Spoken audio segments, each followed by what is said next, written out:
buscar atender, orientar, informar, dar de conhecer à população aquilo que significam essas diferenças, em que medida elas determinam outras formas de pensar e de fazer, e de agir, de sentir o lazer, a vida, enfim, tudo que isso implica na dimensão da vida, né? Por favor, professor. Marta, da Secretaria de Esporte de Brasília. Professora Yara, a senhora citou a preocupação da formação profissional.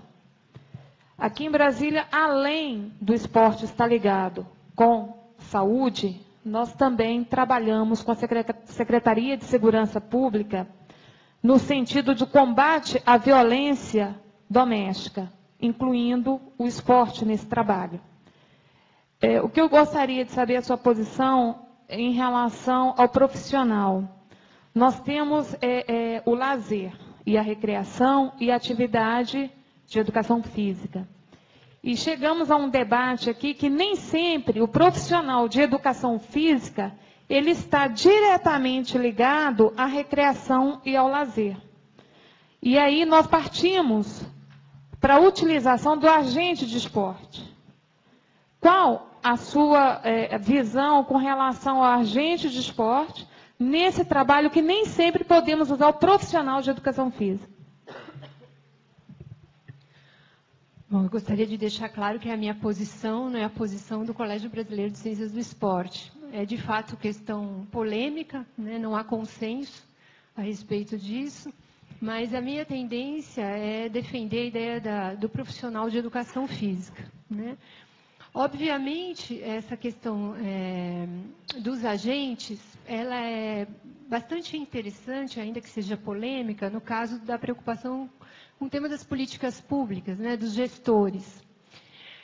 Porque eu vou dar um exemplo, que a gente está fazendo no Ministério da Saúde, é uma política interministerial, Ministério do Esporte e da Saúde, num projeto que chama-se Esporte, Lazer e Saúde. O que a gente buscou fazer é identificar algumas lideranças da comunidade que poderiam ter, por algum motivo, interesse em trabalhar com o projeto Esporte, Lazer e Saúde. Acontece que a comunidade ela é heterogênea.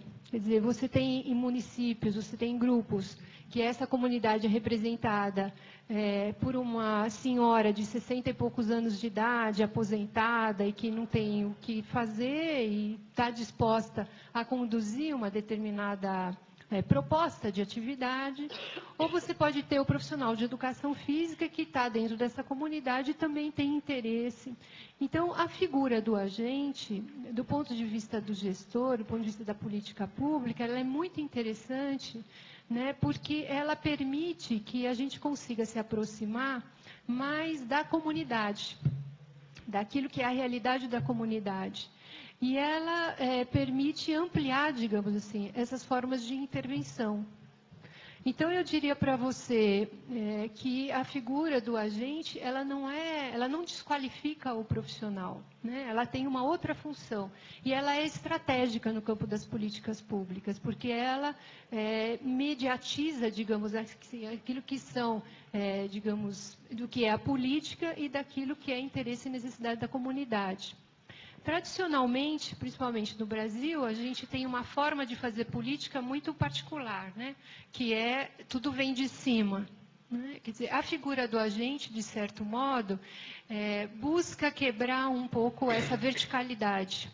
A tentativa justamente de trazer o agente como voz daquilo que seria o grupo, daquilo que seria o perfil dessa determinada comunidade. Então, eu vejo o agente como uma figura positiva, uma figura, um interlocutor interessante, né? Que não exclui o profissional de educação física, mas que agrega outros perfis.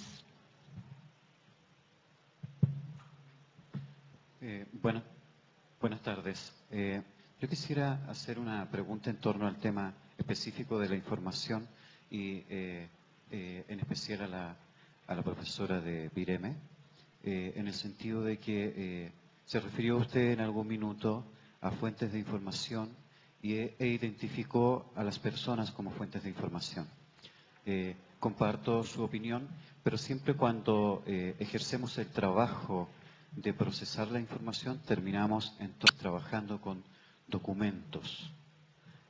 La realidad de los países avanzados tiene que ver un poco con este tema de comercializar la información, y que creo que en el corto plazo nosotros nos acercaremos a eso en la medida de nuestro propio desarrollo.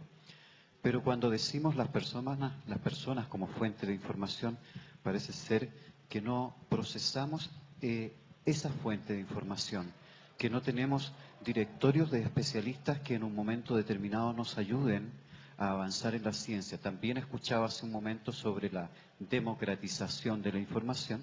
Entonces digo yo, ¿por qué no generamos listas de profesionales dispuestos a desarrollar la información en nuestros países, de tal modo de que ellos entonces también se transformen en un libro abierto para sus propias comunidades? Obrigada pela pergunta. Nós temos uma ferramenta, na verdade, um aplicativo que nós usamos, que são as comunidades virtuais, que são agregadas às bibliotecas virtuais, que valorizam esse tipo de informação que é gerada pelas pessoas. Então, nessas comunidades virtuais, nós temos fóruns de discussão, e que daí saem discussões muito interessantes e muito boas em várias áreas. Nós temos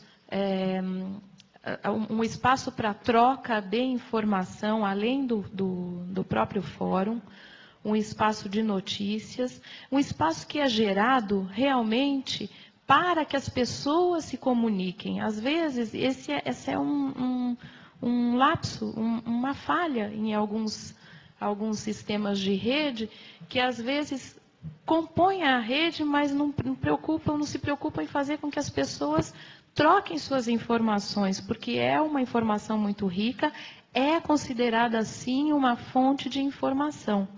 Porque a troca, por exemplo, a experiência que tem o Chile, como o professor Emir já havia citado na área de patentes, por exemplo, e não só na área de patentes, é um país que publica bastante também em várias áreas, na área de saúde, com grande destaque também. E tem essa experiência dessas pessoas que podem chegar até nós através dessas redes, dessas comunidades, dessas redes de comunicação. Então, é importante que haja, sim, eu concordo e cito, sim, que é uma coisa que nós percebemos de algum tempo para cá, não é uma coisa muito... não começou junto com a biblioteca virtual, é uma coisa que começou há poucos anos, mas que realmente começou porque nós sentimos falta dessa troca de experiência, troca de informação, de conhecimentos já consolidados entre não só os profissionais, há diretórios de instituições, diretórios de pesquisadores que vão fazer parte dessa rede também. Então, realmente é muito, muito importante que haja essa fonte de informação como uma fonte de informação mesmo para as áreas de desenvolvimento da pesquisa e tecnologia na área do esporte.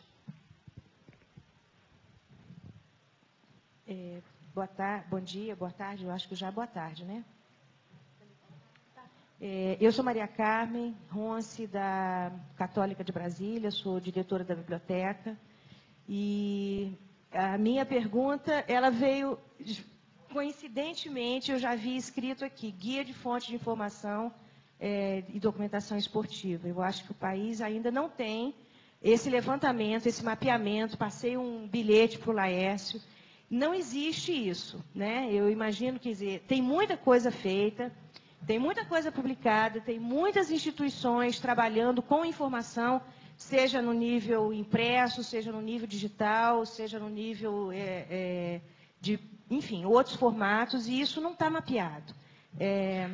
Não sei se vai ter algum trabalho aqui sobre isso, né, sobre esse mapeamento, mas eu coloco aqui como uma expectativa de quem trabalha com informação Quem trabalha com redes de cooperação